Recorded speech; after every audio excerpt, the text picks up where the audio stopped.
Welcome back, everybody, to the Sabbath at Midnight, along here with my co-host Dominic.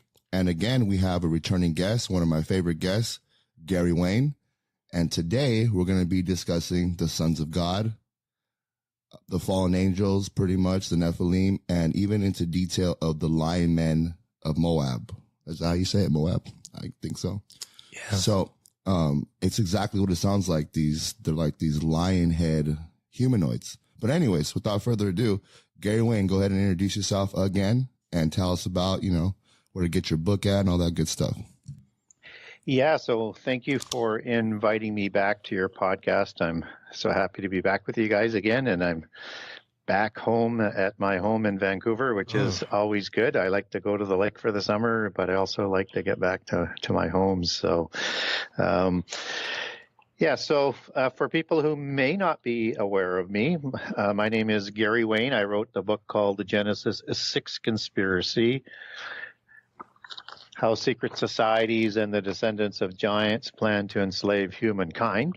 And I have a website if you like what I'm talking about and you want to hear more about the book or you want to purchase a book or get a hold of me, you can go to my website, the Genesis6conspiracy.com. That's the number 6conspiracy.com. And on that page, there's a generous excerpt of all 98 chapters. And on the on the media page on the website, if you want to get a hold of me, where it says contact Gary Wayne for an interview, click on that. And that's my email address, genesis6conspiracy@gmail.com, genesis6conspiracy@gmail.com.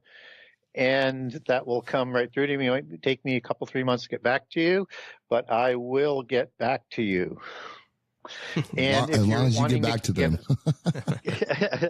And if you're wanting to get a signed copy, then you just go over to the Buy Now page and you can order through the website there, where you can, if you're in Canada, you go to the Canada page. If you're in the U.S., you go to the U.S. page. If you're into anywhere else in the world, Europe, Australia, South America, wherever, there's an overseas page, so you can click there to get a signed copy.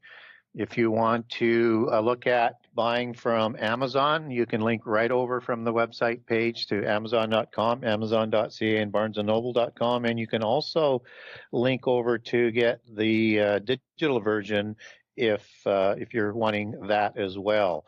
So that's the easiest, best way to get a hold of my book. My new book that we'll talk a little bit later on in the show will also be available on that website.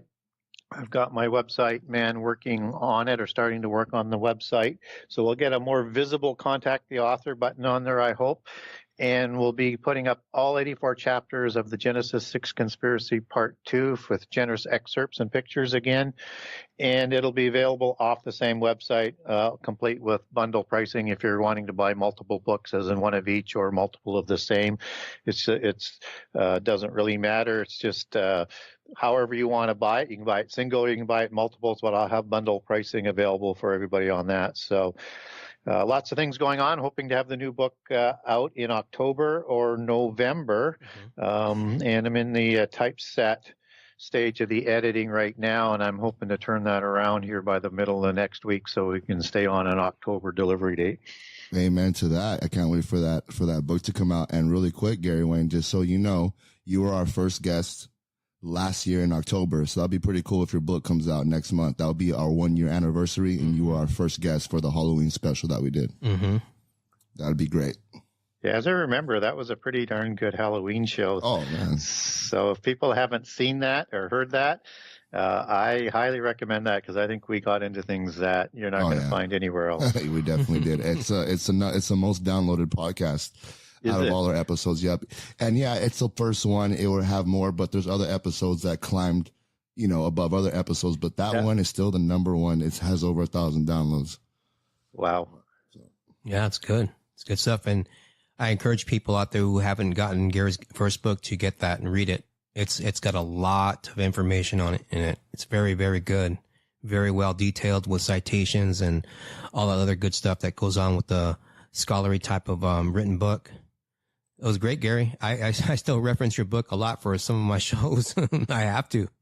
Well, it does cover a lot of information. And one thing that I've done differently in the new book is I've moved it from endnotes to footnotes so that when you're reading the page, you're going to have the footnote on the same page with all of the information. And I've put more information in the footnotes.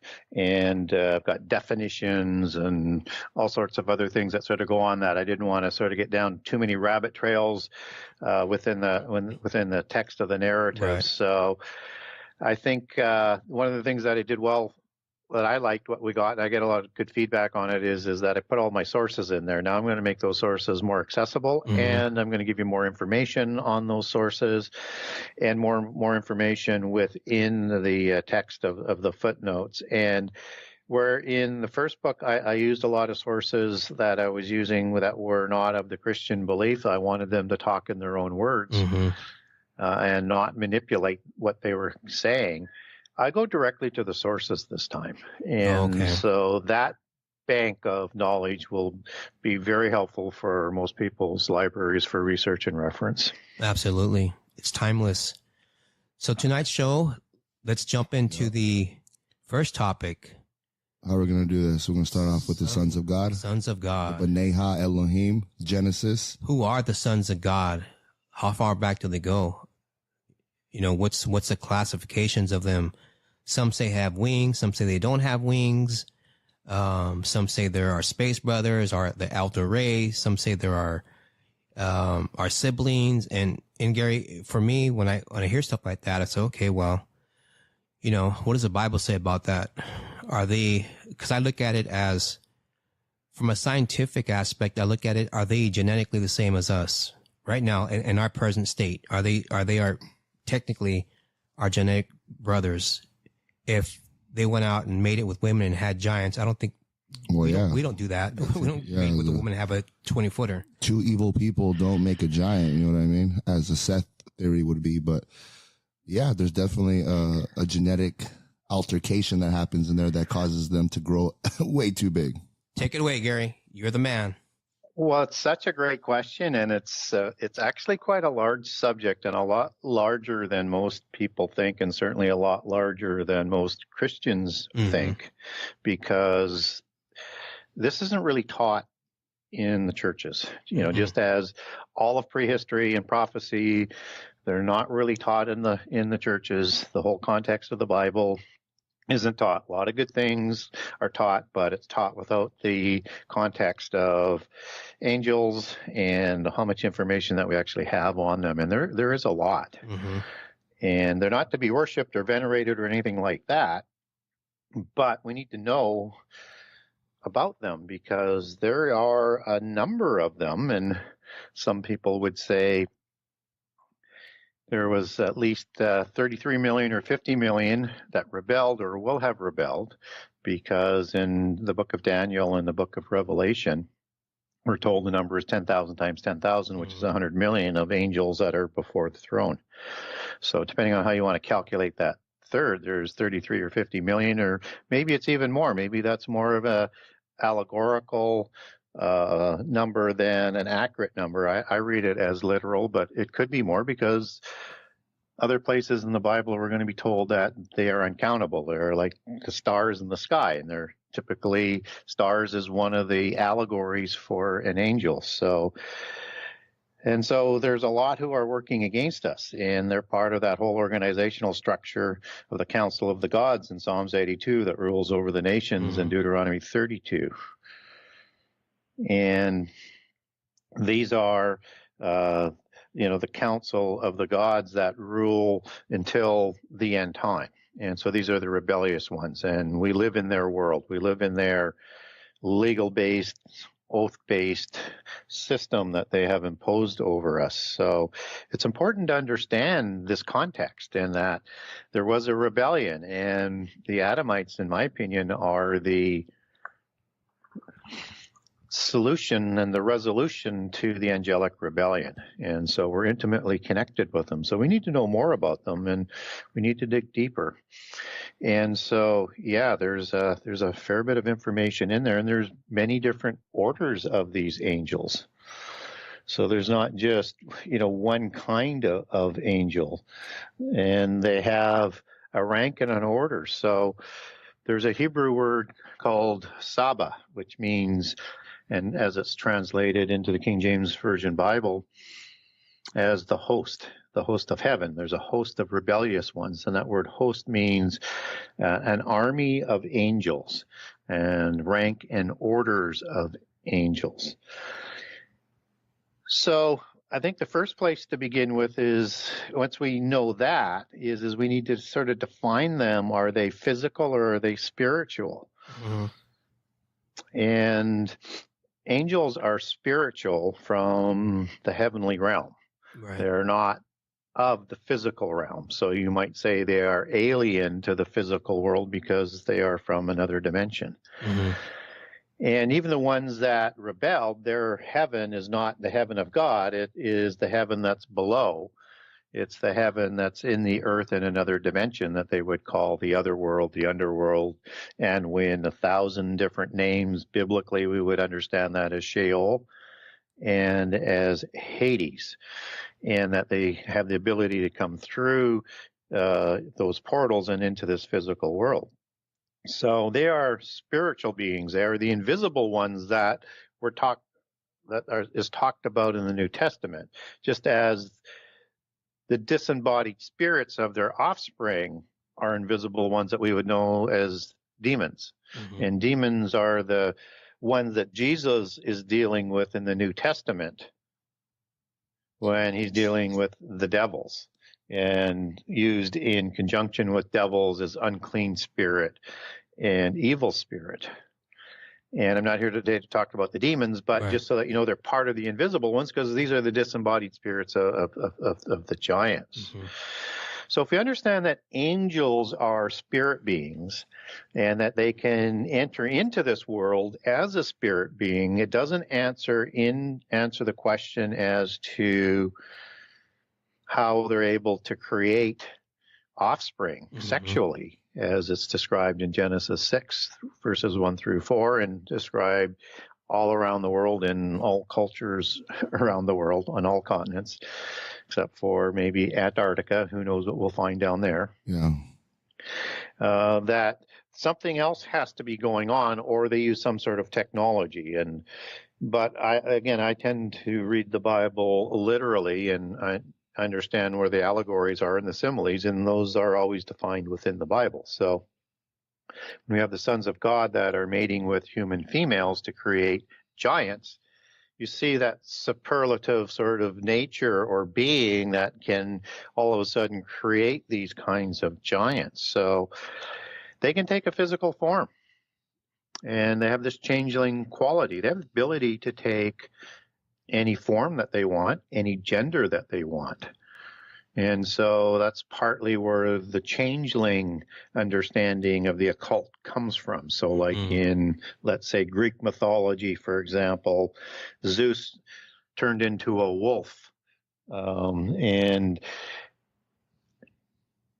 in doing so, in one of those incarnations as a wolf, you create the werewolf mythology or history of changing King Lycaon's family all into werewolves. So we get these accounts all around the world. But biblically, we understand they can take a physical form too. And we see angels in all different kinds of forms throughout the Bible, but it's the physical one that most Christians sort of get hung up on. And I think they ought to be that detailed, that they want to know how a spirit being can create offspring with a physical being.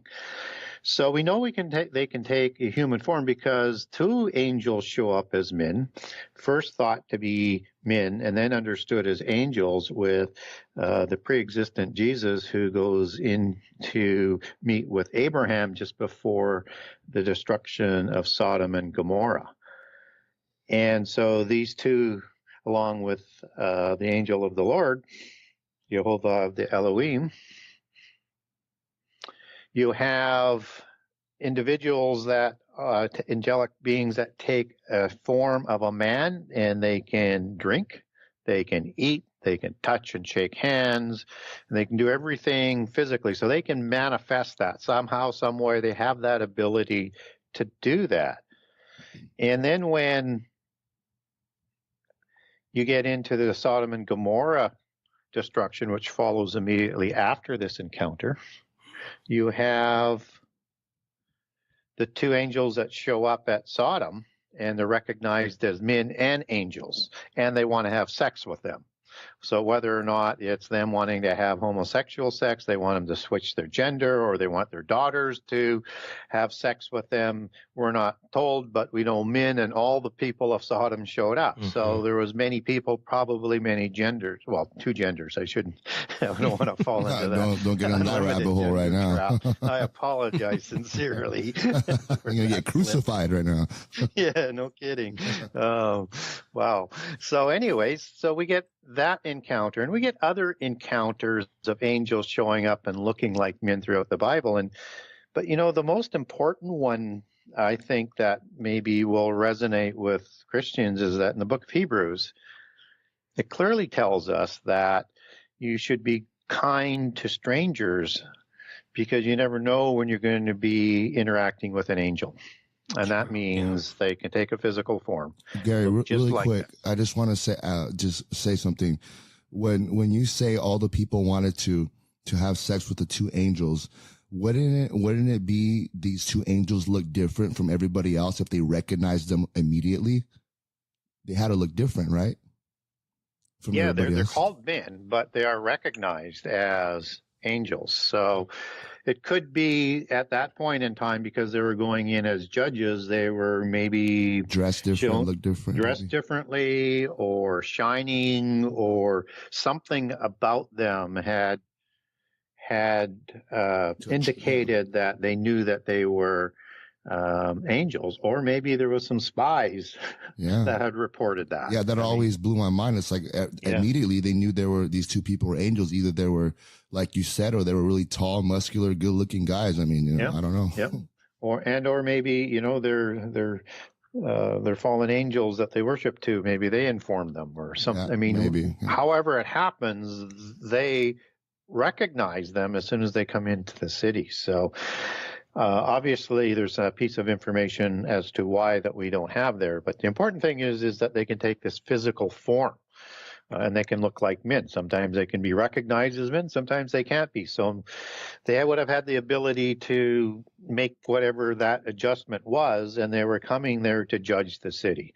So one might think that the answer would be more that they decided to make it clear that they were angels in men form, and whatever format that was that made them recognizable. So, so it's important to understand then that somehow they can take a physical form. And if that's the case, then biblically we probably should have something within the Bible that suggests how that can happen, other than they are just very, very powerful, and it's part of their gifts to be able to do it. So in the book of Jude, in 1:6, it talks to us about the fallen angels that left their habitation. And that word habitation is one of the keys to understanding how they take a physical form. And that's the Greek word oikaterion. And what it means is a dwelling place for a spirit. So they left their oikaterion, their habitation of heaven, of their first origin, and they left that in a manner where they're not coming back. In this case, although loyal angels would be able to change into a physical form and still come back. So what's important to understand here is that this word oikaterion is used one other time in the New Testament, with the New Testament originally being in Greek. So we go into 2 Corinthians 5:2, and it's talking about the house in heaven. In 2 Corinthians 5:2, for people who might have missed that. And that's the Greek word oiketerion. And this house in heaven is the place that we as humans are groaning for as followers of God and Jesus, and that this will be a home for us, or a dwelling place for our spirit when we go to heaven after the resurrection. And so when we look at how that sort of makes some sense to us is that this oiketerion reflects our nature in this physical world, that we have a heavenly oiketerion, which is a dwelling place for the spirit that God provided us from heaven. And this oiketerion is the soul and the body. So one needs to sort of understand that the soul and the body is the oiketerion of the physical world, and it's where the spirit moves into the soul, and which is in the body, and merges with the soul. So the soul and the body is from the physical world, and the spirit, even with humans, comes from heaven. So we have that oiketerion. So what the angels are able to do is they're able to create a soul in the physical world and a body, and possess that oiketerion so that they can physically interact in the world. So if we understand that, and that we've seen witness now with the examples that I provided within the Bible, then we can start to understand that if you are going to create a physical body, then you have the ability to create DNA. And if you're creating DNA, whatever you put into that DNA as the body that they're creating, that is the genes and the DNA that are going to be passed on to the spirit's offspring. So now they're physical. They can create the ability to produce with human females. One presumes that, and certainly we get these accounts in polytheism, as in the Sumerian tradition and the Greek tradition and others, where you have goddesses, which is that female version of an angel taking a different gender, who mate with humans, in this case human males, to create a giant, just as Lugalbanda, king of Uruk, is the father of Gilgamesh, and Nin, the fertility goddess, is the female, and Enkidu is created in the same way. And they're 2/3 God and 1/3 human. So these are demigods. So that gets us into this kind of understanding of so what do angels look like? So we would probably get a better idea as to what the giants looked like, which are their spirits or their illegitimate offspring. It's an violation of the laws of creation. Mm-hmm. And so it's important that we know that this is not permitted by God, but that doesn't mean, in terms of the law, but that does not mean that the angels didn't have free choice to break the law, at least for a time. Certainly before the flood, seems likely again after the flood for a short time, to create these kinds of giants. But if they passed on the DNA of what they look like, then their offspring would look like them. Mm-hmm. And it's a significant sort of concept. So I want to also talk about the connection in the Old Testament when we talk about the sons of God that are angels in Genesis 6. How do we know these are angels? Right. Well, that word sons of God is used more than once in the Old Testament. And so we get the sons of God that are talked about in Job 1:6 and 2:1 when they go to present themselves. And as the book of Enoch talks about, angels have to present themselves at a specific time. And it also talks about in the book of Enoch that when they didn't report, that was the beginning to the larger rebellion, when deduces Satan would have rebelled sooner, but then you have a larger rebellion. And these are the sons of God in the book of Enoch that are going to produce the giants, the Nephilim, which is the Hebrew word for giant. And they're called watchers as well as sons of God in the book of Enoch. And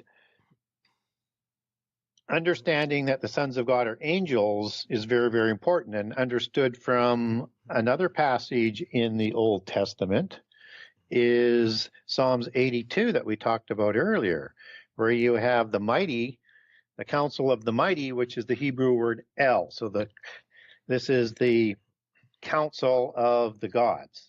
And just as we see that spelled out as gods as well, which goes back to El, as in angel or a god, and that these are the sons of the God Most High. So same understanding. So when you have sons of God, that's Ha Ben Elohim, the sons of God, and this would be sons of the Most High, which is God the Bible, Elohim, in the superlative nature, another name for him. Again, it is Ha Bene Elion. So it's the same understanding that these are the sons of God. We know that they're part of a series of names that are referenced as angel as a specific order, angels as a generic name for angels in the Old Testament, and for the sons of God, in this case, being part of the angels, also as the host and also has stars. And in the Old Testament, they're used kind of interchangeably together. So that, for example, in Psalms 148:1, or 148:1 and 2, it's talking about praising God from the heavens, just as in in Job 38:4-7, you have the morning stars and the sons of God who are praising and dancing with God's creation of the universe. So they're there at creation, and only the angels are there at creation. So clearly, sons of God and morning stars, which is another order of stars, or of angels, were dancing and praising God at that time. But in Psalms 148, it says, praise ye him all his angels, pray he him all his hosts. So now we have angels and hosts used together, just as we had stars and sons of God used together in Job. And then what's also interesting, and I won't go through all the passages, I just want to sort of make some connections here.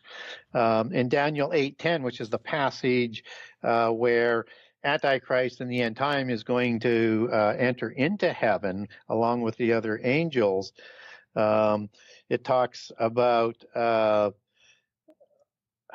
stars as part of the host of heaven. So in the passage in 8:10 says, and it waxed great even to the host of heaven, and it cast down some of the host of the stars and stamped them upon the earth. So the stars are angels like the sons of God in the book of Job, in Job 38. The stars are what angels are called, and the angels are the host, and so are the stars part of the host, and they're all part of this Saba army rank and order of angels. And so if we understand that the idea that these were Sethites, that's not possible, because they couldn't create something not only larger, but also with super preternatural gifts. Some people might say that, in the Old Testament, Israel is called the sons of God. But that's in both of those passages. One of them is in the book of Hosea. And if people want to get a hold of me, I have a great document on how we know the angels are sons of God. I walk through all of it.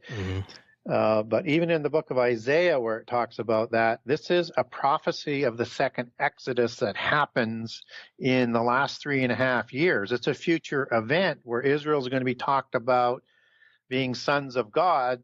And this is after they've accepted their Messiah, Jesus, after many of the resurrections have already happened. At the time of Jacob's trouble, at the time of trouble in Daniel 12, and the resurrections for them, for some to everlasting life and some to death as well, as talked about in Daniel 12. This is the time of Ezekiel 37, where you have the dry bones rising up, and all of Israel being marched to them, the lost tribes who will awaken in Judah, and they'll all join together for this reconciliation back into the Holy Covenant in time for the Supper of the Lamb. And so when we look at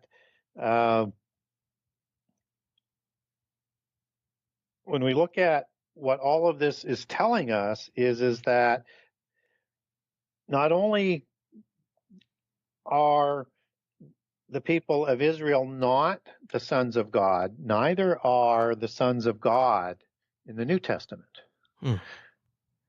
The sons of God is a prophetic sons of God when we're going to be adopted. Thank you. Through the resurrection, to be like angels after the resurrection that was cemented at the Pentecost with that promise, so that we can be like gods and adopted by Jesus as our brother, who also was resurrected. So we resurrected with the same kind of body, but that has nothing to do with what happened in the past. And what it's actually doing is it's talking about the veracity of who the original sons of God are, because we will be like those angels. Thank you, Gary. Because a lot of people don't get that. They confuse who we are now with the angels that we're like them. They're our space brothers. They're the elder race. And it's just, I don't know where they get this stuff from, but when you just look at the word like, the Bible says we'll be like the angels. It says, having the same characteristics or qualities as, similar to, quote, they were like brothers, unquote. So it's kind of like a basketball and a football. They're both balls, right? But they're not the same. They weren't created the same. You know, angels were created by God. We were created from a man and a woman. And like you were saying previously, that you were defining, you know, what this really means, the word sons of God. And I really appreciate that, for you clearing that up. Yeah, I think it's important that we're able to go back and give accurate passages that are not in conflict with anything else in the Bible. Mm-hmm. And that's really the key that you want to be able to do. Anybody can sort of take one passage and take it out of context. Well, yeah, Gary. I mean, there's, you know, some speakers out there that say that because they said the angels are extraterrestrials and they're our brothers. And I'm just like, wow. So by saying that, by that reasoning, if they're extraterrestrials, that means God's extraterrestrial. That means we're extraterrestrial. So we're back to Ancient Aliens Part 2. Yeah, exactly. It's just crazy. It's wild out there, even in these Christian circles. I mean, you get these speakers talking about this stuff. I'm like, man, where'd they get this stuff from? I just don't understand it. Well, they get a lot of it from the churches. Because, again, the churches don't want to deal with this in a manner that they have to deal with the other questions that then would come along with it. Right. Yeah. And so, and the thing is, they're not even prepared to talk about it because they're not taught about this in seminary schools. So they have no ability to talk about it. Mm-hmm. Correct. And what happens is typically if you want to push the questions on this, then you're going to be told to stop asking those questions or you'll be asked to leave the church. Right. And that's not an answer. No, it's not. That is something that should raise a red flag, but you shouldn't necessarily think that they might be Gnostic or anything like that. But what it should tell you is that they're not as knowledgeable on the whole Bible, and that means you're going to need to dig deeper into the Bible yourself. Right. So true. So true. And you were finishing up on... I also have a question really quick, Gary. So, because this is something that I've been trying to understand. How did the giants mate with the women, not the fallen angels, but there are stories. I mean, maybe not in the Bible, but there are other non-biblical stories in history where the giants mate with women. I mean, without me, getting too much detail, it sounds physically impossible. Maybe they did it when they were young, before they got too big, or what do you think? Yeah, I think it's an obstacle, but it's kind of sort of shown in some of the reliefs and things that come out of the Middle East and elsewhere. So I think with before the flood, that the Nephilim didn't seem to have a fertility issue. Yeah. And I'm not saying that they didn't mate with humans, and they probably did, and they probably would have done it in the same way as the Post-Diluvian Raphaim. If people aren't familiar with Raphaim, that's the word that's used for giant 25 times in the Old Testament, where Nephilim is only used 3 times in the original Hebrew. And so there's a distinction between the Raphaim and the Nephilim, and it's the Raphaim that we're dealing with after the flood. And the only other 2 times Nephilim is named as a giant when it's calling in the embellished part of the report in Numbers 13:33. It's used twice, where the Anakim are the sons of giants, which is the Hebrew word Nephil, and Nephilim is the male plural. The Anakim or Raphaim, as they're described in Deuteronomy 2, giants in that application, as with the Emine and Horim and the other giants that are mentioned there, goes back to Rapha and Raphaim as the male plural. So after the flood, though, these giants have a fertility issue. Okay. And that shows up in the word terrible ones that we see in Ezekiel 32 as sort of the best example, although it will also show up in other passages like Isaiah 25 in the first, 10 verses. And I really, you want to start to get your head rolling on some things. Read Ezekiel 32, then read Isaiah 25. And it's also mentioned as the terrible ones in Isaiah 14 as well. And that's a loaded passage as well. It's part of a dual prophecy that begins in Isaiah 13. And in that understanding of terrible ones, that is like Nephilim is I am is the plural, and the I am means ones and is the plural. So they're like the giant ones, just as the seraphim are the serpent-faced ones that Isaiah 6 talks about. Seraphim, they had serpent faces. They're 6-winged dragons, heavenly dragons, so to speak. And so when we look at the terrible ones, that's the Hebrew word arit. And you put on the I am and you get the eritim. So that would be the true sort of plural form of the terrible ones that are being talked about in those passages. And so in the definition of the terrible ones, the eritim, you have many descriptions that are going to describe a giant like being stout or wide and strong and words like that, but also childless and fertility issues. And it seems to have shown up with not that they couldn't produce the seed to do it, it's that they weren't producing enough females to continue to produce. So we're going to see more of this after the flood is the point, because of that fertility issue. They needed to find a way lest they went extinct. And so they had to create the hybrids, hybrid Raphaim humans that weren't as tall. They're called the Shazu in the execration text, the Amu and the Shamau in more of the Mesopotamian references to them. They were 7 to 9 feet tall, whereas the giants were 10 to, let's say, 19 feet tall if you take the height of Gilgamesh after the flood as being almost 19 feet. And of course, they had a 2-to-1 height to width ratio. So that's why when you get the reference of Og's bed at 9 cubits, and he was the king of Uruk, so it'd be a 21-inch cubit versus an 18. And just as Josephus says, you need to measure the giants on a royal cubit because they're all kings and royales.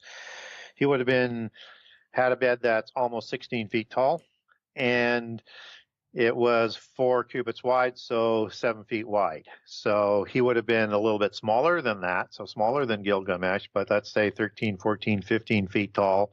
And he would have had about let's say 6 feet wide at the max to fit in the bed, and or 5 feet wide. So he would have been very close to that same 2-to-1 height to width ratio that the cubits are talking about. And that was a standard that they left for people to understand that these weren't just normal humans. It was there to be on display at Rabbah after the defeat of Sihon and Og, so all the generations would remember. And they would also put bones on display, according to Josephus. I was about to say that, yep. They were unlike humans in any sort of manner because they would have to be to support that kind of weight. They were something completely different. So we know that they created these hybrids, and they show up as the patriarchless 9 tribes of Canaan. Canaan is a patriarch in the 70 nations. Heth is Suicidon, but the 9 patriarchs for the rest of the families, which goes back to the Hebrew word that says essentially family, but also, and more accurately, I think, different race, different kind, different species of people were the patriarchs. And Raphaim patriarchs aren't listed in the table of nations, just like Arba, the patriarch, as the book of Joshua talks about, for the Anakim isn't listed in the table of nations, and neither is Rapha, the patriarch for the Rephaim tribe that is living in the Mount Hermon area that's recorded in the War of Giants in Genesis 14, and in the land that's being given to Abraham in Genesis 15. The Rephaim are listed amongst what I call the mighty 10 of that time versus the mighty 7 that are listed in the time of the book of Exodus. So they had to find a way to do it, and the Bible shows us that they did. And we also get a marriage in Genesis 36 between Timnah, a Horim, son of Seir, which goes back to the Hebrew word satir, and Eliphaz, son of Esau, to create the hybrid Amalekite race. But typically, you would, if they had a fertility issue with the women, not many would be reproducing with humankind because they would want to preserve more of the bloodline. So what's going to be happening is you're going to have the males reproducing with the females of the Canaanites and others who would have intermarried with the giants. So now we get back to the question is those giants, even though they're smaller than the Nephilim, they're probably still too large to have sex without killing the mother. Yes. Or the babies being born without killing the mother. Well, before the flood, when the babies were born, according to the Kebra Nagast of the Old Testament, the Ethiopian copy, and other sources, the mothers died. And they did a cesarean type of birth to do that. But how they actually did the act seems to be more closely associated with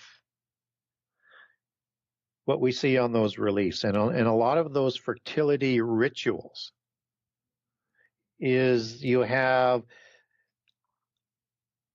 these depictions of these giants, and some people say they're gods, but I think they're giants because the angels could take a smaller size if they wanted to, but it wouldn't help in the birth of them. But what they do in these reliefs is that they're pouring semen into the women. That's wild. And that seemingly is how they did it, and they did it in a ritual act. We also know that the Rephaim had a fertility issue in the Ugaritic text, which is a very good source for having a parallel account of so much of what is talked about the Rephaim and in the time of the Exodus and before. And in there you have the Rapiu, and RPM is the Semitic root word for Rephaim, and produces the transliterated translations that we see, Rapiu and Rapium, for the Rephaim in the Ugaritic text, who worship Baal and Ashtaroth, who they accredit with creating them after the flood.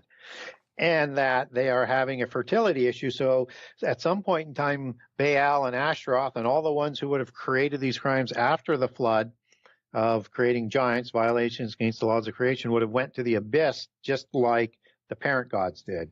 The parent god of Baal was El, who he overthrew. I don't think he overthrew him. El just went to the abyss before the flood for his illicit crimes, and he's was notorious in outside biblical accounts of not only being a horrible tyrant god, but for creating giants. And so they're doing fertility rituals to somehow bring Baal and the Baalim back to create more Raphaim demigods because they're going extinct.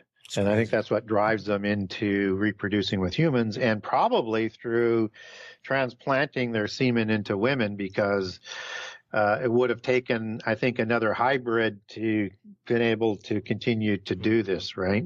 So once they get into the second and third and fourth generations, then they're probably just reproducing with hybrid Raphaim and humans after that. Okay, I just wanted to get that down because I've heard stories about the Native Americans, how they would say their women would get taken and they would get raped to death. And there's also some stories in the conquistadors where they would try to do the same thing to the women. But at some point, these things are being born, so they're getting it done some way. Have you ever But also consider that, I mean, that would be happening because they didn't have respect for humans. Yeah. So, and they may have been doing that in rituals, and they didn't care whether the woman died at that point, right? Yeah. But if they wanted to reproduce and them to have the baby, whether or not they survived after that, they would have to find a way to keep her alive. Yeah. I was going to say, have you ever read a book called The Mysteries of Solomon Island? I'm trying to. It's familiar, but it's not ringing a bell as to what it was about. But the name is very familiar. Pretty much, long story short, it's supposed to be based on a true story. A guy went out there, did some research, and supposedly met a giant. And just to get to the subject that I'm talking about in the book, he described that some of these giants, they would mate with the human females when they were like 13, 14 before they got too big. Apparently these giants were about 12 to 15 feet tall, but when they were like, in the ages between, 10 and 15, they were about 6 foot, 7 foot. They were still at the size where they can mate with human females. But so right after they went through puberty. Yeah, pretty much. Yeah. If they go through puberty. Yeah, exactly. I just, it's just interesting, I mean, it's, people are probably, why are you asking that? Well, it's interesting. I want to know what happened. Yeah. Well, yeah, because if we're saying that they reproduced with women, how? Yeah, exactly. And to me, that's a legitimate question. Those are the types of questions I ask on anything. So, and that's why I, did so much research on this, because I just don't want to accept, if I don't have to, that this happened. I'm going, okay, got it, but how? It makes no sense to me. And you're going to have to explain it to me. I would also assume that the angels are male or of masculine, they have a masculine kind of vibe to them, because the Bible says they lusted after women. They lusted after men. They lusted after the women. Does that mean 100% they're all of masculine origin, correct? Or? Well, from a biblical perspective, yes, I would say yes to that, but I would leave a crack open. And again, it could be just fallen angels creating a counterfeit and a corruption of the same story. But just as in the Ugaritic text, they want Ashtaroth to be part of recreating Raphaim as well. And that's the consort of Baal. And just as Nin, which is a fertility goddess, in the Sumerian text when Gilgamesh is created after the flood, 6th generation, that they believe that that's the case. I can only use that as a possibility. What I do know is you have female goddesses in the pantheon, and they seem to have the ability to take that form. And one would presume that if they wanted to do that, they could create the ovaries and the things needed to produce produced the giants and demigods. So I leave a small crack open for that but certainly from what we're told within the giants that are described within the Bible, we're not told that any of the angels take a female form. That doesn't mean there aren't female forms, because the book of Zechariah has 2 female angels delivering the basket of Babylon in the end time. Really? I didn't know that. Yeah. So again, I hold a sort of a small crack open there, and I cover that. I cover that passage off in the new book as well. Really quick, what book was that in? The 2 female angels? Book of Zechariah. Okay, Zechariah. Where they take the ephod of Babylon and the woman. Mm-hmm. There's 2 female angels. Right. I think we covered that in Revelation series. Yeah, the 2 female angels. That was a great we'll call that segment 1. Segment 2, I wanted to bring up something that's not really talked about, and that's the lion men in the Bible. How, Gary, in your opinion, were they created, if they were in fact lion men, or was it a product of some kind of disease? And what does antiquity have to say about the lion men outside of the biblical canon? Yeah, so it kind of goes back to the different kinds of the angels, and so we have depictions of seraphim, which are serpent-faced angels, which are watchers.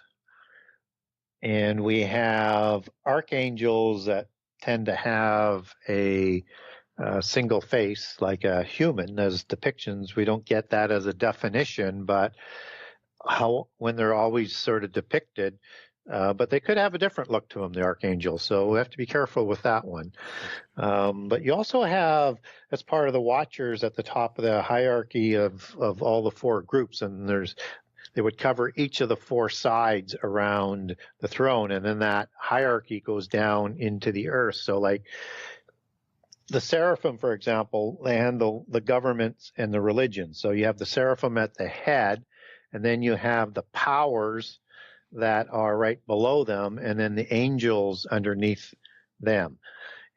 So they would have them as the messengers or whatever. And on the religious side, you have the seraphim at the head, and then the principalities, and then angels below that. And with the archangels, which are the warrior army angels, you have archangels at the top, you have the mighties underneath, and also you could put in the Icarus in there as well, and the soldier angels underneath. And then you have the cherubim and the Ophanim, which are looking after the thrones. Just as God has a throne of God, there's a counterfeit throne of God that Satan has, and all of the Satans have. And you have dominions and angels serving underneath that as well. And so the Ophanim are not mentioned in the Bible literally, but in an English translation, but the book of Enoch mentions them, and they're the ones that are in around the throne. But the book of Ezekiel, in Ezekiel 1, 3, and 10, talks about these wheels that go around in wheels, and that goes back to the Hebrew word gagal, but it's also talking about these angels that have all of these eyes that are within the wheels, and one of them has the face of a cherub. They actually have 4 faces, and one of them is different because one of them is the face of a cherub. And so those are the Ophanim, and those wheel beings, when it's called wheels, referring to those angels in those wheels, as opposed to the wheels, that's Ophan is the Hebrew word, and the Ophanim is the male plural. So the cherubim are warrior-like angels as well. In fact, you have angels with flaming swords that are cherubim that are posted at the gates of Eden after Adam and Eve are ostracized from the garden. And you have 4 faces that are on a cherubim as well. Now, cherubim tend to take one of those faces when they take the physical form in the physical world. So those four faces of a cherubim are, one is a ox or a bull, one is an eagle, one is a human, and one is a lion. So now we have these lion men of Moab that are talked about in the time of David. Mm-hmm. And lion goes back to the Hebrew word eri, and very much connected with at 738 and 739 is Ariel, which means a hero. And Eri is also part of the sort of the word that's connected into Aryan as well, but that's a different rabbit hole. And then you also have 740 Ariel, and you get Ariel as an angel in the occult. We don't get one of that names that's involved in the Bible, but you get the word Ariel, and that means a lion of God. Just as Michael, ending in El, is a name of an angel. Gabriel ends in El. Halel for Satan in Isaiah 14. Uriel, sort of, El ends up the name of an angel. So we get these lion men of Moab that are talked about as wilderness men in terms of the form as they show up with the Gadites in in the Bible as well. And these Gadites are wilderness men, and that goes back to the Hebrew word Gibborim. Again, a word that can describe giants. Mm-hmm. So you have a being that has faces of lions that are warriors that we don't have an explanation for biblically. We do get a god that is named in the Bible who is one of the gods of that's in the Mesopotamian pantheon. And he's in the area of the Avim, the eastern Avim, and they're a Raphaim tribe. And this god is Nergal. Okay. And El is a transliteration of El for a god or an angel, just as Il is or Ilu is. And we see that, for example, in Baal, Lord God, as it would be understood as. And so Nergal has the face of a lion. We get accounts both before and after the flood of these lion men. And they show up on reliefs in Egypt, and they show up on reliefs in Mesopotamia, and they show up in two different forms. One will have a body of a lion and the head of a human, similar to like a centaur, and other ones will have the head of a lion and the body of a man. And again, I have a great handout or a document on this for people who want to get a hold of me, where you can walk through it in sort of detail. Just have to get a hold of me.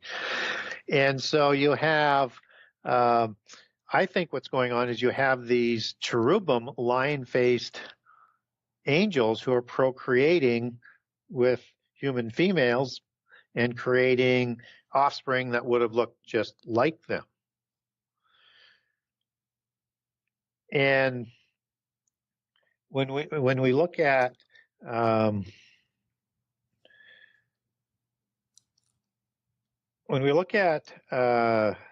other deities and other countries, like in Egypt, you have let's say Mahis, which is a lion type of god as well, who also produced offspring. So they recorded these lions with heads and bodies on reliefs in Luxor. And they were the offspring of Mahis or Misses, which was a son of Ra or Ta. They're called by both of those names. And the word M-A in Egyptian was a word that meant lion. And again, they produced offspring, and they would have looked just like them. Wow. So the lion is also sort of reminiscent of a sphinx as well. You get different sphinxes around the world. Some of them have the face of a man. Some of them have a face of a lion. Some of them have a face of a bull. And some of them, like more akin to the griffins, have a face of a bird. Yeah. So I think these are depictions of the cherubim gods. And we also have reliefs in Sumeria where you have the Anunnaki, which were watchers. And by the way, if people aren't sure that we can use that term watcher for the sons of God or the watchers, which are the ones who are always awake around the throne, you have in Daniel 4 times the word watcher used. And that goes back to the word Ayer, which means watcher and to be awake. And that is the term that the book of Enoch talked about. And these watchers come from the throne of God and likely are seraphim because they're dealing with governance, just as we talked about the hierarchy before that. So you have in Sumeria, you have depictions of Anunnaki watchers who have wings and they have the face of a man, but other ones have a face of an eagle. And so if they would have taken any of those other faces, they would have produced offspring that would have looked like them as well. And what's also interesting about that notion is that we get in places like Southeast Asia, you get creatures called the Tengu, which were giant warriors and priests who were offspring of the Watchers. And they look just like them. So if you Google Tengu, you're going to bring up these eagle-faced giants. Or if you're going to go into the Popol Vuh, you have the Zilbaba, and they were owl-faced demigods. They also had the House of Bat, which was part of them, which were bat-faced. And you Google Camazotz, you're going to get like this uniform or this armor that Batman wears. So I think there's a sense here that following the ideology that if they procreated, they would have looked just like them. It also sort of makes sense when we look at all of the kings, both before and after the flood, or at least immediately after the flood. They look just like their fathers, right?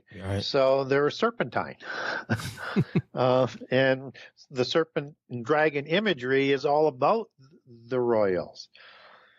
And then you wonder if the cherubim took a form with their human face, was that like a dark-haired giant? Right. Or like a dark-haired characteristic? Because Gilgamesh is depicted with dark hair. And he's also depicted as taller and larger than the Raphaim. So does that mean perhaps that the Aryans and the dark-haired giants of Mesopotamia and elsewhere, that they would have come from the cherubim versus the seraphim watcher? Again, we can only speculate on that, but it seems to me that you have these warriors, and they're not part of the governing class of the lion men, but they're part of the warrior class. And that's the only depictions we get of them. We don't get them as kings or priests. Right. Well, that's very interesting stuff. I just found out that my name is Ariel in Hebrew. I just wanted to put that out there. That's very interesting. I didn't know that. Yeah, and I was just going to say, maybe I should throw out the name that they were called in the Sumerian accounting. So you've got a few different names. The most common one would be the Urma Halulo of Sumerian legend, and they were a lion man race. So there's no doubt that this is some sort of hybrid being as a lion man. Right. and they showed no mercy. They were warriors of ancient Babylon and Akkad, so post-Diluvian, just like the lion men and the lion-like men of Gad. And that they also there's also another king that might reflect this lion-like warrior type of being. And in the War of Giants in Genesis 14, you have these 4 Mesopotamian kings that are going to go and absolutely change the world order and the power structure as they do their romp through the Middle East to take out, the Raphaim and the Emim, and eventually we'll get to the kings of the Sodom and Gomorrah Pentapolis who had rebelled and were under the protection of these powerful giant empires in the Covenant Land area, and they get to them last. But one of the kings is Arioch, and that means lion-like. And he's from the same area as where in Sumeria where Nergal was worshipped. So again, you get all of these connections, and these are post-Diluvian connections versus the antediluvian ones. And so again, it goes to either they survived or there was a second incursion and multiple incursions and by multiple watchers. Wow. That's very, very interesting. That was really good. So yeah, I notice a lot of people when I talk about the lion men, they try to just say, oh no, they're just saying that they're fierce warriors. Just imagine a guy with a beard and long hair. I'm like, dude, that's not what it's saying. Clearly it's not what it's saying. It's saying as a head of a lion, not a guy with a big beard. So I just want to put that out there, that people that want to try to say that it's just a guy with a beard who's very angry, that's just a bunch of nonsense. Yeah, Gary, I'm reading Gibberim means mighty men, the mighty ones. Yeah. And the Gadites were the wilderness men that derives from Gibberim. I don't think you can sort of just, I get how people would like to not deal with what's always written in the most supernatural book ever written. Mm-hmm. But we should not run away from it. We should try and understand it, because nothing is new under the sun. What was will be again. And we may be facing some of this kind of stuff. We're already doing closer to the last 7 years. It's already happening. I mean, it's not a conspiracy anymore. Cloning's real.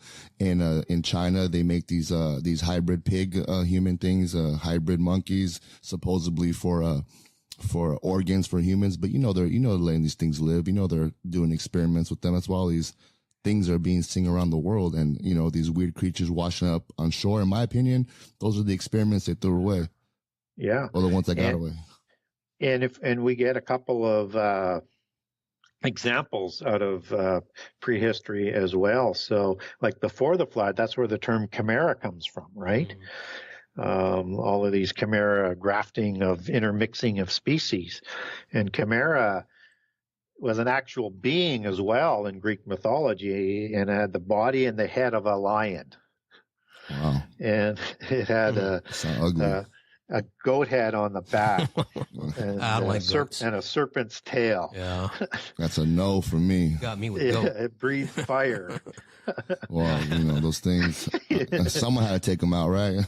Yeah. Someone got to take those things out. And then King Humbaba, or Humbada, depending on which version of the Epic of Gilgamesh that you're going to read, he was known as the terrible one of the terrible ones, who was the king of the cedar forest on Mount Hermon. And he was created and given a special commission to do terrible things to humankind. And he had the face and the paws of a lion. And he had bull horns, and he had eagle-type claws, and he was covered in scales. And he had the tail and the phallus of the with that had a serpent's head at the end of each. Oh my God! So so definitely a post-Diluvian chimera. Wouldn't you're saying all these things? I believe it 100%. But what makes me think is that wouldn't these things give out other diseases or wouldn't they get other, because you know how certain animals get certain kind of diseases and humans don't? Would these things be able to do that? Maybe they started a lot of the diseases, or they started a lot of the flus or stuff like that. Does that make any sense?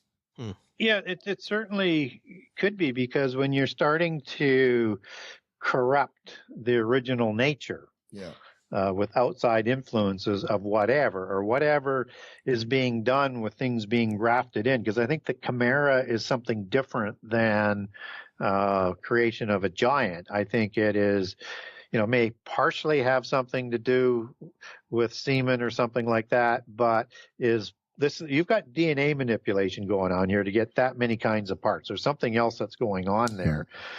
And if you are including other animals to create the chimera type of being, then who knows what is being entered in. And if there's intermarriage into the human race, which we see throughout our history with the spurious offspring, that could certainly be the root to a lot of diseases within us. There's a lot of people I've talked to, they speculate on that's how many of these diseases came about.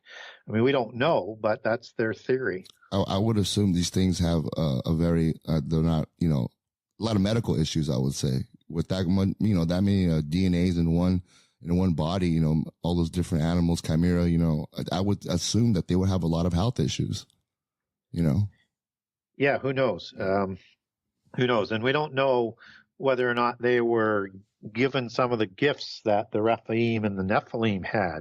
That word Raphaim, for giant after the flood, it's 7497 in the Strong's lexicon of the Hebrew. And 7496 is related to it. It means demon spirit, evil spirit, shade, words like that, disembodied spirit. And both of those come from the root word 7495, which means to heal or healer or to be a doctor or something like that. So let's say an angel that would be named like Raphael would mean healer of God, or God heals, depending on how you want to translate that. And in the Ugaritic texts, the Raphaim that we were talking about earlier, not only were they the dynastic kings and the giants and the heroes, and noting the Epic of Gilgamesh has a Ugaritic version as well that's identical to the Sumerian version. And so Gilgamesh was recognized within those texts and described with the same size and everything like that. But they were described as being able to be, they're actually called saviors, like in an antichrist type aspect, and that they could heal. And they could not only heal themselves, but also heal others. And so it's thought that they had the ability, if they lost a thumb or an arm, they could have that grow back and they could help do that with others, or they had technology. But we don't get anything biblically that would suggest technology, but some of the polytheist versions would suggest that the sarcophagus and sarcophagi, as in multiple, had technologies that would help them heal if they got back to their sarcophagus. Again, don't get anything on that biblically. I think it was probably more of a natural thing. That's why you had to take their head, so that they didn't have a chance to repair their bodies. So when we look at that that repairing capability, that means that one would presume that they could, if they had that gift like the Raphaim did and the Nephilim did, that they could self-heal. But when you start creating these chimera type things, I don't know whether or not they get that gift, probably not, and I don't know what else is being grafted in there that would have opened up that door to those diseases. So just a couple other things to throw in there. It's quite a layer of things that we get out of the Bible, and then what we see was going on in polytheist history. Yeah, I just, I thought about that when you were saying about this creature you're describing, and I just think nothing, things don't just come from nothing. Like where all these diseases come from, all these bird flu, avian flu, whatever, rat flu, all these things that are coming out. I mean, some of them are probably man-made, but how did the man make it? What did they learn how to make it from? It has to come from somewhere, all this stuff.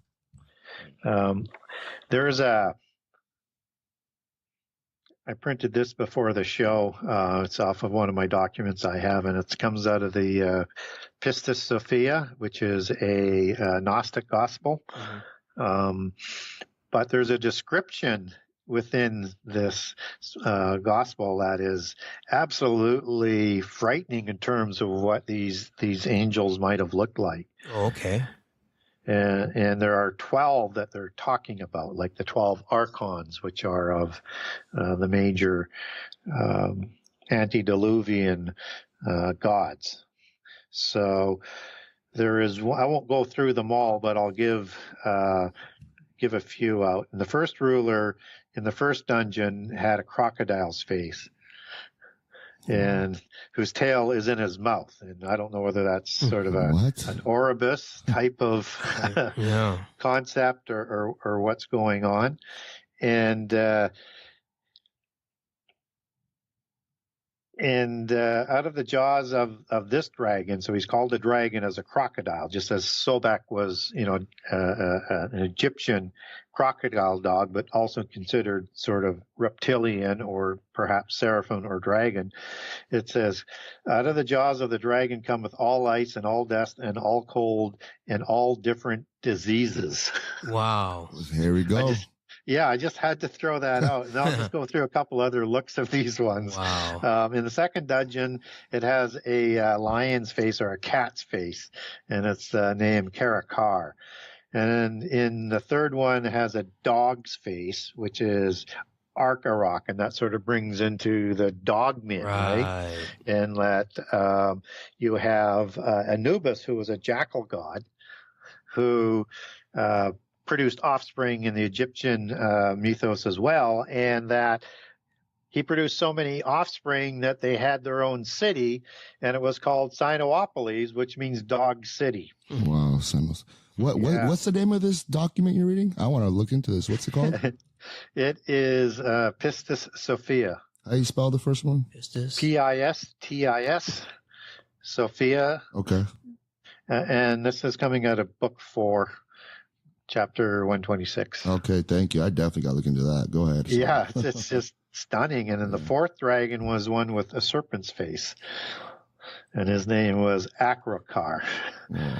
And then the fifth one was a bull's face. And then the sixth one was a boar's face, or a wild boar. Another one was a bear's face. Another one is an eagle's face. Nothing less than interesting. Yeah. And so again, I won't go through them all, but so when we go through some of these other creations that are out there that people talk about, Bigfoot sort of comes to mind, right? It does. You wonder, is that part bear or is that part monkey or ape? And, you get gods in the Indian pantheon, in Southeastern pantheon, where you've got ape and elephant gods, and you just wonder how many different looks these orders had, and did all of them reproduce at a certain time? It's hard to know. So, wow, Gary, touch on your new book. I'm looking at the stuff here. It says this is gonna be a great book. I've got the a few chapters and sections here.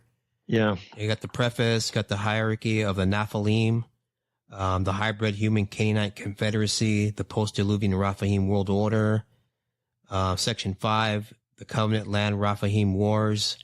It's got a lot of good stuff in here. Yeah, it's a book in response to people getting a hold of me. And, I said I would never write a sequel to the Genesis 6 conspiracy because I didn't want to be redundant. I just thought it would just be more, right? And I wasn't hadn't been out in the public domain before I published the book. So I had no idea whether or not people everywhere were not being taught what was in the Bible and things like that. So I was a little bit unaware. But the contact with the people getting a hold of me is they want more information. They want to go deeper into the Bible. Yes. And so I set aside a book I was 300 pages into, and I started to do this. And so it can be read independently of the first book. And it's not all that redundant. There is some redundancy just so people can sort of follow the narrative of the second book. But there's no need to read one without the other, but one will probably lead you to want to read the other. And so this one was specifically targeted at Christians who want to go deeper into the Bible than has been gone into before. I don't think there's any research that is out there on the market like this book, and nowhere close to it. It is as unique as the first book, but super unique as far as a Christian document goes, so to speak. So what I'm trying to do here is a number of things. Is to answer the questions that came to me, and you can't answer them all, but I got a lot in here, and it's only 84 chapters, but it's probably just as long as the first book. So. I was looking at that, and it's pretty long. Yeah, and I'm just going through the typeset of it now, and it looks like it's just as long. Because I did this on the font, I only had like 600 pages, but as the book comes out, it looks like there's going to be 800 pages. So again, I'm a little bit off on the number on that. But and so what I wanted to do on this book was also show people why it's important to understand prehistory, to understand the full context of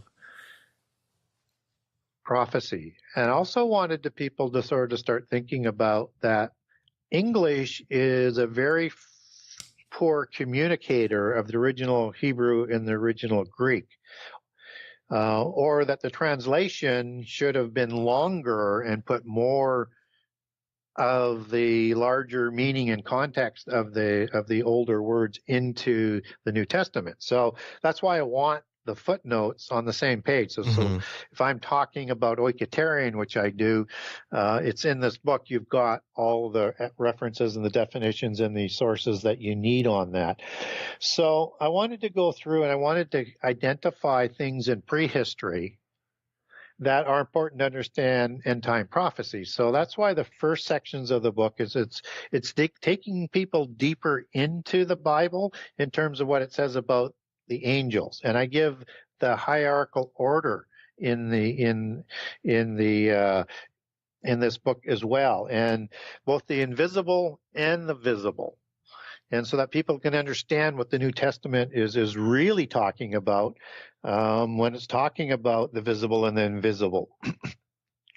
And I wanted to show how much information was in there on angels, and I wanted to show people how much was in there on giants, because there's way more information in there on giants. And I also wanted to give people the arguments that can be sort of grouped together so that they can use this as that reference book and go to that section and just pull out that information that they need on it. And so I walked through all of that. And then that's the basis to understand the wars that, and I also go through the hybrid nations as well. So what I'll do with the giants is I'll take them back to a likely patriarch's name. In other words, a godfather, celestial mafia, fallen angels. And also for the hybrid nations, I'll take that back to, I think, who the patriarch was for the hybrid nation. So I'll give you the Amorite patriarch. I'll give you the Jebusite patriarch, and on and on and on for the ones that are in the table of nations. So, and then I take that into as all context for understanding the wars of the Exodus. And then I walk through all of the campaigns and right through to the time of King Solomon with all of these giant wars that are going on. And, I was talking with L.A. Marzulli, and he had wanted to get a hold of me. And, He said he was showing a little bit of information on one of the documents I had out there on the on Absalom, and that when I started walking through it, he was absolutely taken aback and just saying, "Boy, this information. I mean, who would have? Nobody out there is doing this type of research where you're connecting." Absalom to being the son of David and Maacah of the Maacathaim of the Mount Hermon region that he took in wife, and entering in that kind of, the Maacathaim are one of the Raphaim tribes. That's wild. Right? Wow. And all of a sudden Absalom is going to cause a rebellion to try and take over the monarchy and start a hybrid dynastic line and usurp the Holy Covenant, the covenant blessings, and the covenant birthright, just as the Amalekites tried to do by wiping Israel from the face of the earth. So through Eliphaz and marriage of Timnah. And so I get into these relationships and start explaining that history. And then I take those main terms and I start turning that towards end-time prophecies, because you're going to need to know these to understand the full context of what's going on in end-time prophecy. And I lay out my approach to end-time prophecy in the preface, and then I start to show how that fits together with all of these terms. And again, you can't do all of end-time prophecy, but I show the chronology that people are going to need. And I'm going to take that through the last 7 years and end it with Armageddon. Wow. That is excellent. I never heard that part you were just speaking about about Ali Marzulli. That's very interesting. Wow. It's again, once you start to understand the keys as to if that nation isn't in the table of nations, where did they come from? Exactly. And it goes to that sort of key that I talked about earlier. Any nation that had a Rephaim patriarch, that Rephaim wasn't listed in the table of nations. And just as, the Anakim, the Emi, none of those nations were listed as a nation or a patriarch in the table of nations.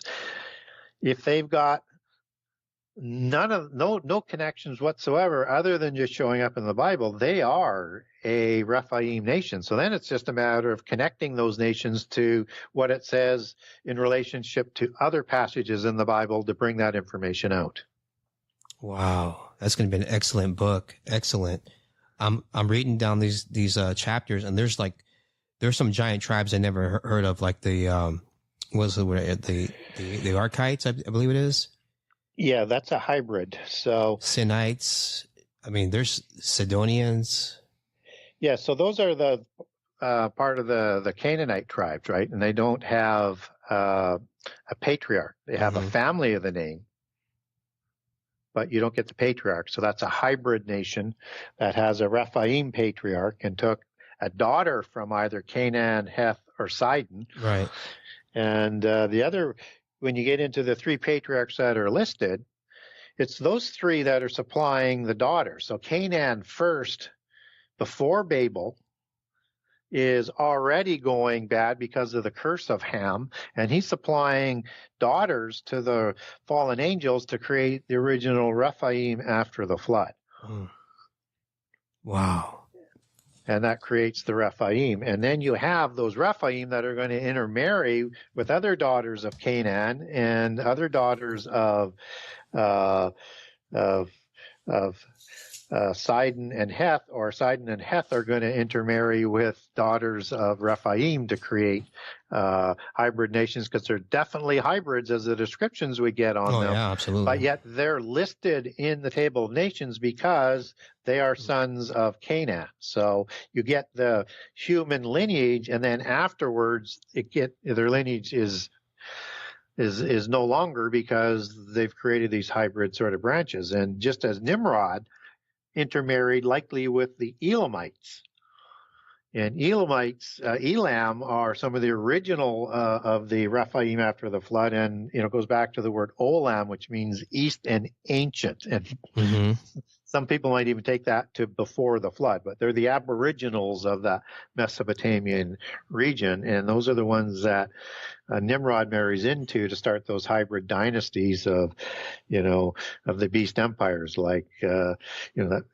show up in Assyria, but you would have Akkad and Babylon as well.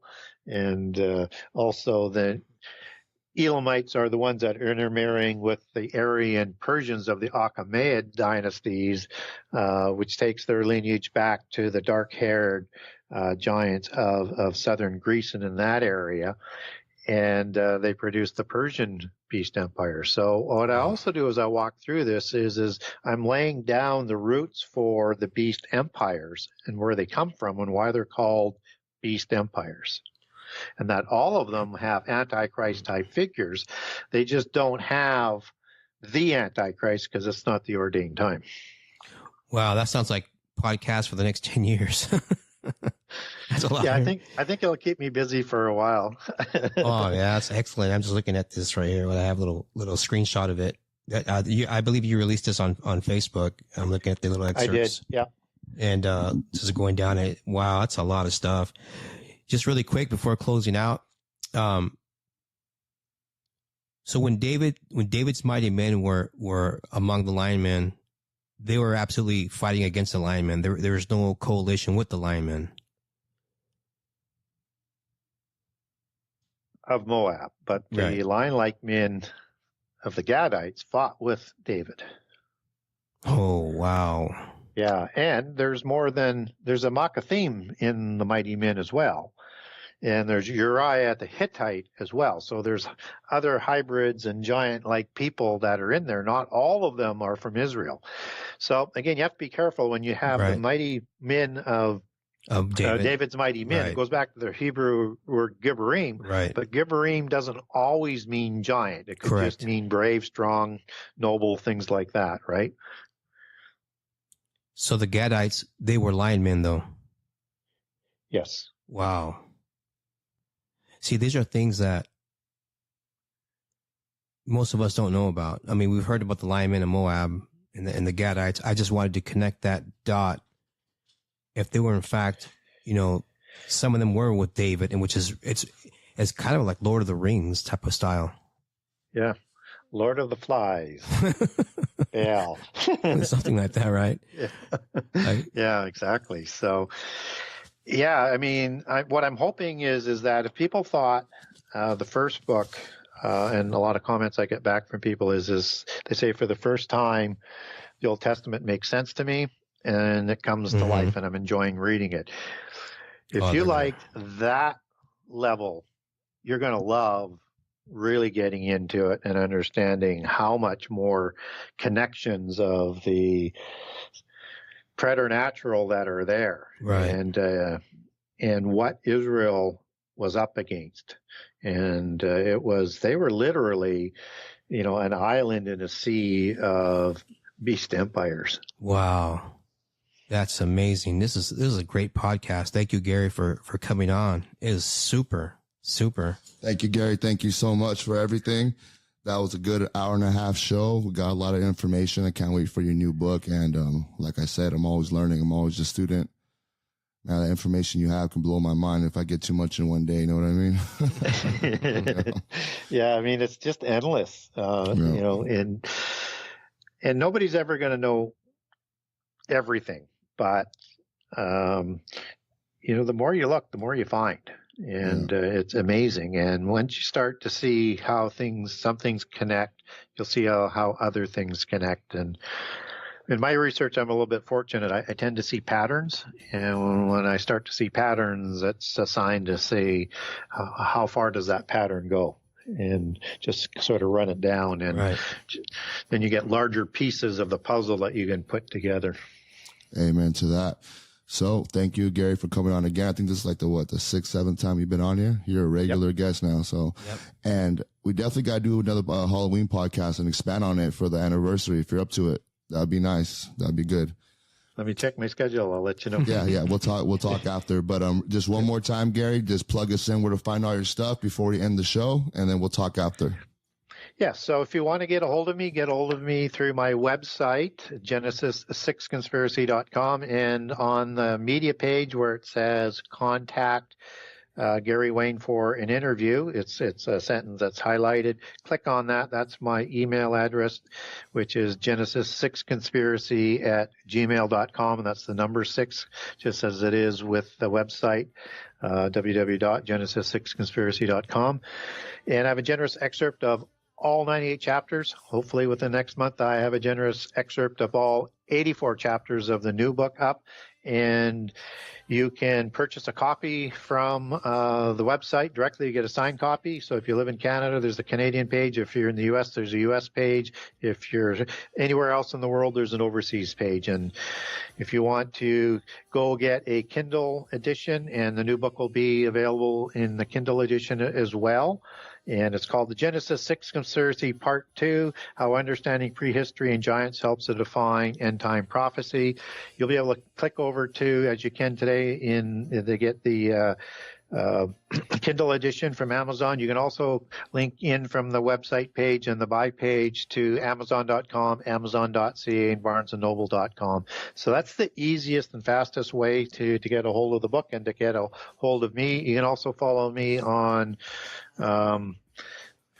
Facebook under Gary Wayne, and I'm still struggling to keep up with the messages, so be a little bit patient. The publishing process has been a lot longer, and if I can get the typeset editing review done, which is a different process. All of this has been a different process on the second book, and it's taken longer, but it's also way more detailed than the first book. So awesome. Getting it right's important, and I'm hoping to have it turned around sometime next week, and then that we can still hit the October or November publishing cycle. Super. Thank you so much, Gary. Just hang on for a minute really quick, and God bless you, and we'll talk to you in a second. Everybody, thank you for listening to Sabbath at Midnight. I'm your host, Lionel Tavares, along here with my co-host Dominic and Gary Wayne. Have a good night or a good evening. Sorry, good morning or good evening, wherever the case is around the world. Talk to you guys later.